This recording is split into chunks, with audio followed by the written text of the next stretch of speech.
वर्तमान परिस्थितियों में संत सनातन धर्म के प्रचार प्रसार के लिए और पाश्चात्य सभ्यता जो कहीं न कहीं बढ़ चढ़कर लोगों पर हावी होती जा रही है और तमाम जो भारतीय संस्कृति की परंपरा है वो विलुप्त होती जा रही है।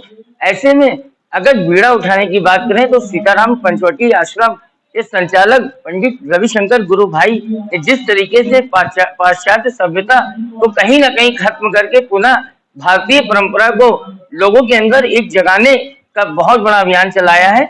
उसके लिए आइए हम यहाँ पर चर्चा करते हैं। हमारे साथ मौजूद है पंडित रविशंकर गुरु भाई जी। उन्हीं के श्रीमुख से जानते हैं कि आखिर कैसा कार्यक्रम वो चला रहे हैं और किस प्रकार से दोबारा भारतीय परंपरा और संस्कृति को संत सनातन धर्म को लोगों के अंदर स्थापित करने के लिए महाराज जी क्या क्या कार्यक्रम करेंगे।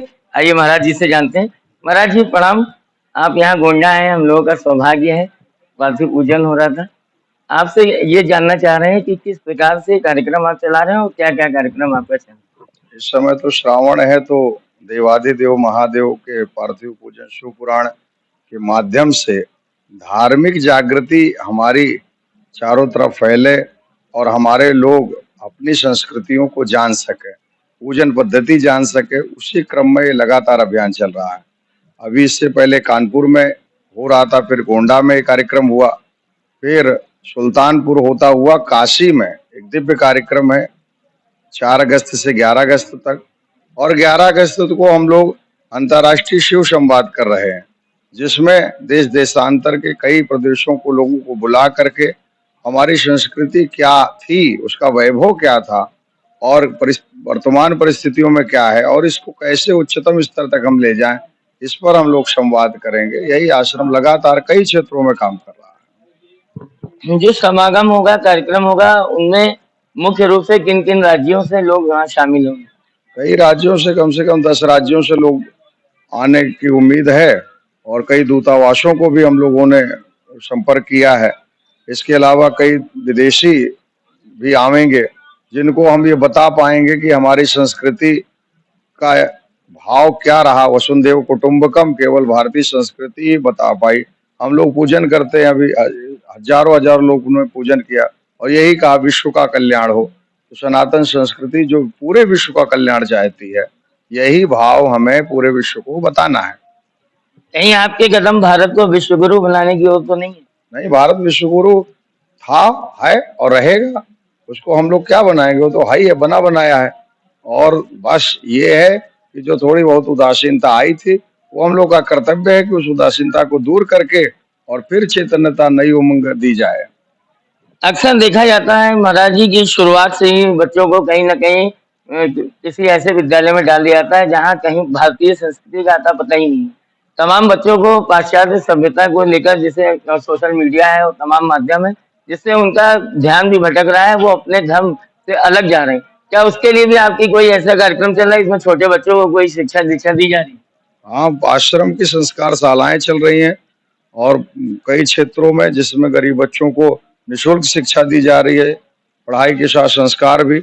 इसके अलावा जो कॉन्वेंट में बच्चे पढ़ते हैं, उनके लिए संस्कार क्लास, जो साप्ताहिक क्लास है, इसका अभियान शुरू हो गया है। बहुत जल्दी उसका परिणाम भी आप लोगों को दिखने लगेगा।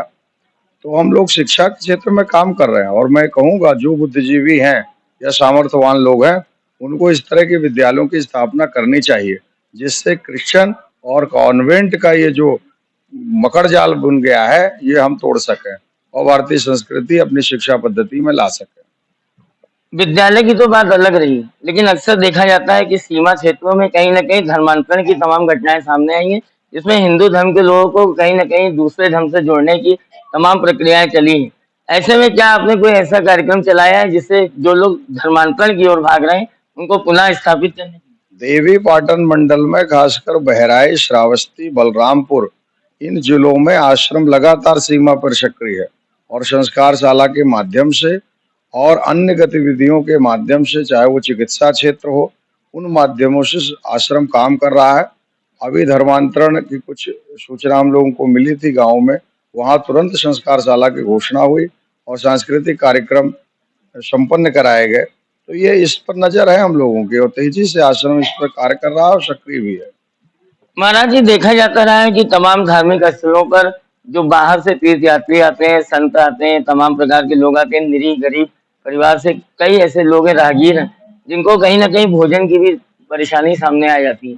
क्या आपका कोई कार्यक्रम ऐसा चल रहा है जो इन स्थानों पर आने वालों के लिए, आगंतुकों के लिए भोजन की निःशुल्क व्यवस्था हो रही है? बिल्कुल, अन्नपूर्णा रसोई आश्रम का एक बड़ा अभियान है और इस समय हमारे पूरे क्षेत्रों में 6 रसोइयाँ चल रही हैं, जिसमें आश्रम, नानपारा, बहराइच, गोंडा, बलरामपुर और श्री धाम अयोध्या में ये रसोई चल रही है और अक्टूबर में हमारी लखनऊ में रसोई प्रारंभ होने वाली है।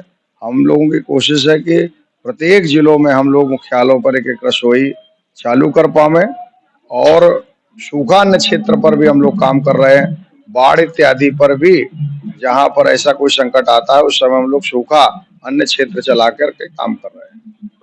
अयोध्या में भव्य राम मंदिर निर्माण हो रहा है। शायद मकर संक्रांति को वहाँ शुभारंभ भी होने वाला है। तमाम देश विदेश से, कोने कोने से भक्त वहाँ जाते हैं। आपके भी तमाम शिष्य अनुयायी वहाँ पहुँच रहे हैं। क्या उनके लिए भी कोई ऐसा आश्रम वगैरह वहाँ तैयार किया जा रहा है जिससे उनको असुविधा न हो? भगवान राम की कृपा से अयोध्या में जमीन मिल गई है और हम लोग शीघ्र वहाँ भव्य एक आश्रम, पूरा केंद्र आश्रम बनाएंगे, जिससे कि जितने भी हमारे क्षेत्र के लोग हैं उनको आश्रय मिल सके और अपनी संस्कृति को जान सके। ये 4 साल की प्रक्रिया होगी और प्रथम चरण पे काम पूरा हो गया है। प्रथम चरण का काम जल्दी जल्दी हम लोग पूरा करने का प्रयास करेंगे और भव्य हम लोग आश्रम बना पाएंगे।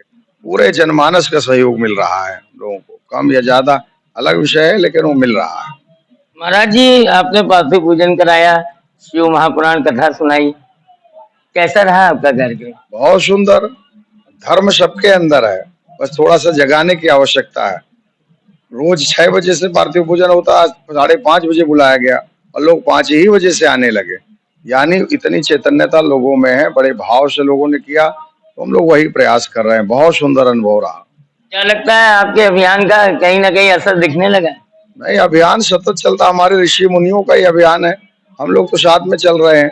हमारी संत परंपरा, हमारे सांस्कृतिक वाहकों ने जो अभियान छेड़ा है, वो निश्चित रूप से असर करेगा। अभी तो पूरे यूरोप और ब्रिटेन, अमेरिका, सब जगह ये अभियान तेजी से जाएगा। अभी तो भारतीय में ही है। पार्थिव पूजन की सुंदरता की आपने बात की, सफलता की बात की, किसको आप श्रेय देंगे सफलता का? पूरे जितने हमारे आयोजक समिति है गोंडा की और सहयोगी हैं, इनको बहुत श्रेय है। बहुत इन्होंने मेहनत की। चाहे हमारे संतोष भैया मुख्य जजमान हैं, आप देख रहे हैं, दोनों पति पत्नी तपस्या कर करके सुबह 4 बजे से लेकर लगातार इन्होंने पूजन किया।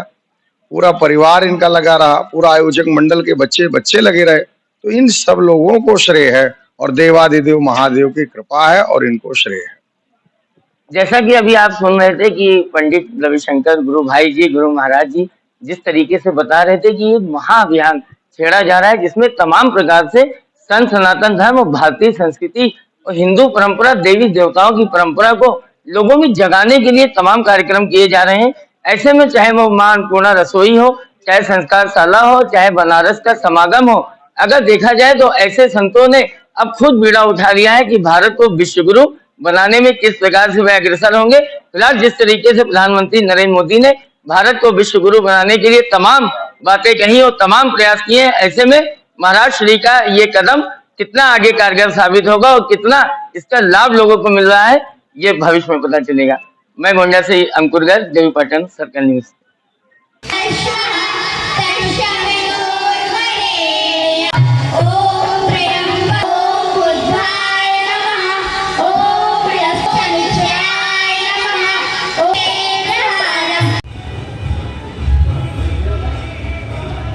के